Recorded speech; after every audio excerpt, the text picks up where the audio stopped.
மலருக்கு மணமாக, பயிருக்கு மழையாக, எனக்குள்ளே உயிரான இருக்கும் வல்லவரே. மலருக்கு மணமாக, பயிருக்கு மழையாக, எனக்குள்ளே உயிராக இருக்கும் வல்லவரே. நானிலம் காக்கும் நல்லவரே, நான் உந்தன் செல்ல பிள்ளை. எனக்கு துணை நீயாயிருக்க, என்னை சூழ்ந்த அன்பே வாரும்.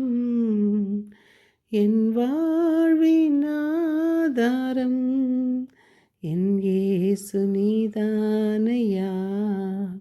என்னை ஆளும் என் மன்னவா, என் வாழ்வின் துணையாகவா. என் வாழ்வின் ஆதாரம். என் இனிய உறவுகளே, நாம் இன்று 26/1/25 இருக்கின்றோம்.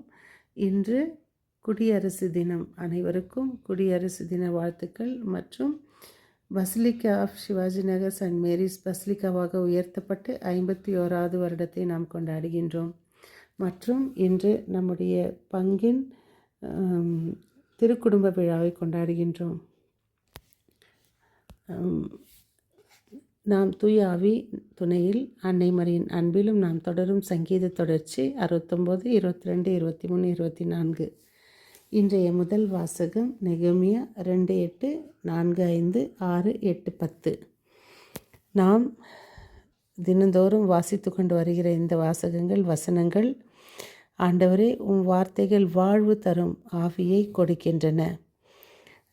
எஸ்ரா கடவுளின் திரு சட்டத்தை உரக்க வாசித்தார். மக்களும் அதை புரிந்து கொண்டனர். ஆமேன் ஆமேன் என்று பதில் உரைத்தார்கள். பணிந்து முகங்குப்புற விழுந்த ஆண்டவரை தொழுதார்கள்.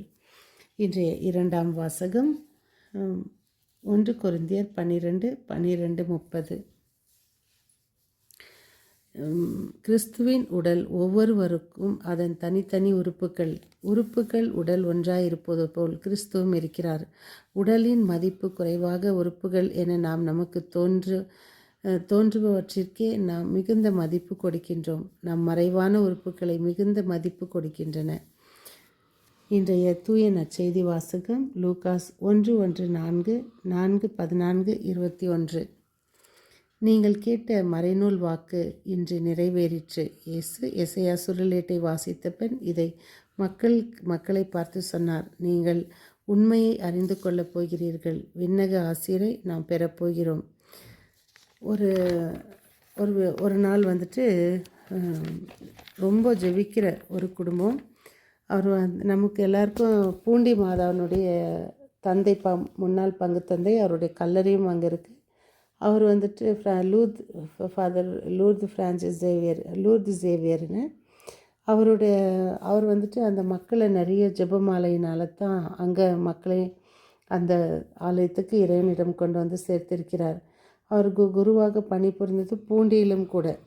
பூண்டி மற்றும் திருவண்ணாமலையில் சேத்துப்பட்டு என்ற இடத்திலும் கூட அவர் அங்கே சுற்றி ஜெபமாலை ஜெபித்து, அவருடைய ஜெபமாலை எப்படி இருக்கும்னா, கோவிலை சுற்றி செய்து கொண்டே வருவாராம். திரும்பி ரிவர்ஸில் போய் அப்படியே செய்வாராம். இது நமக்கு கேட்கும் போதே நமக்கு முன்னோடியாக இருக்குது. அப்போ இவர் ஒரு நாள் ரெஸ்ட் எடுத்துக்கும் போது ஒரு குடும்பம் இவரை தட்டி பார்க்கணுன்னு நிற்கிது. அப்போ அந்த உபதேசியர் கேட்குறாரு. அப்போ அவர் சொல்கிறாங்க, நாங்கள் சென்னையிலேருந்து வந்திருக்கோன்னு போய் சொல்லுங்கன்னு. அப்போது இவர் இல்லை ஃபாதர் இப்போ எழுஞ்சிக்க மாட்டார், ஒரு ஹவர் விட்டு தான் நீங்கள் பார்க்க முடியும் அப்படின்னு. அப்போ இவர்கள் அங்கே ஒரு ஹவர் காத்து கொண்டு இருக்கிறார்கள். பின்பு ஃபாதர் உடனே வராரு. ஃபாதர், எங்கள் அப்பாவுக்கு கீழே விழுந்துட்டாரு, அவருக்கு கை கால் வரலன்னு அந்த பையன் போய் சொல்கிறான். அப்போ அந்த ஃபாதர் சொல்கிறாரா, உங்கள் அப்பா இன்னொரு முறை விழுந்தா சரியாயிடுவாருன்னு. அவங்களுக்கு எப்படி இருக்கும், ஏற்கனவே ஒரு ஹவர் காத்து கொண்டு இருந்தது வேறு. இருந்த போதிலும் அவர்கள் மாதா கிட்ட போய் இவ்வளோ தூரம் வந்துமே என்ன மனவேதனையோடு போய் மாதா கிட்ட சந்திக்கிறாங்களாம். சந்திச்சுட்டு வரும்போது வழியில் அந்த ஆலயத்துக்குள்ளே தடுக்கி விழுந்துடுறாரு. அவர் சருங்கி விழுந்துட்டு பார்த்தா அவருக்கு பட்ட அந்த அடியெல்லாம் சரியாயிட்டு இருக்குது. எழுந்து அவங்க எந்த காரியத்துக்காக வந்தாங்களோ ஃபாதர்கிட்ட ப்ளெஸ் பண்ணுறதுக்கு அது சரியாயிட்டிருக்கு. இவங்க உடனே சென்று, ஃபாதர் நீங்கள் நீங்கள் சொன்னது போலயே ஆச்சு, எங்கள் அப்பா சரியாயிட்டாரு அப்படின்ட்டுன்னு. அதான் அவரது வரலாற்றில் இதுவும் ஒரு குறிப்பேடு. அவர்கள் செய்த அவர் வரலாற்றில் நிறைய இன்னும் சொல்லிக்கொண்டே போகலாம்.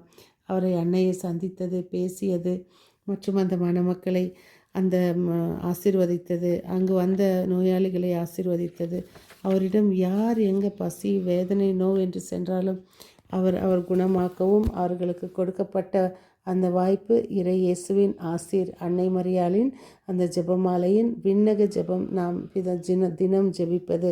யாராவது நம்மிடம் கேட்டால் நீங்கள் என்ன மணி உருட்டுகிறீர்கள் என்றால் தைரியமாக சொல்லுங்கள், இது விண்ணக தந்தையின் ஜெபம், நாங்களா இதை உருவாக்கவில்லை என்று. அதனால் ஜெபமாலைக்கு மதிப்பு உண்டு, இறை வார்த்தைக்கு மதிப்பு உண்டு.